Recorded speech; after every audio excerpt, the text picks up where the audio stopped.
उसमें आ जाएंगे बाकी ना। हाँ वो तो वॉलेट में मिल जाएगा, वही तो मैं कह रहा हूँ 5 रुपए क्यों दिखा रहा है। भाई इसने मेरे वॉलेट से काट लिए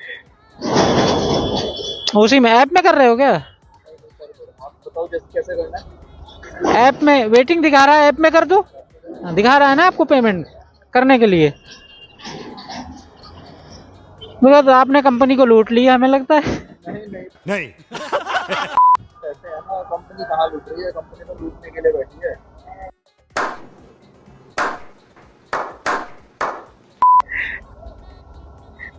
ये लूटने के लिए बैठी मेरे को 20 रुपए की राइड दिखा रही थी, 5 रुपए कहाँ से आ गया। है। 20 रुपए देगा हमें, अभी 15 रुपए ऐड करेगा मेरे वॉलेट में। और मुझे दे देगा। वेलकम साहब। हो गया भैया। हाँ ठीक है, हो ही जाएगा, हो गया।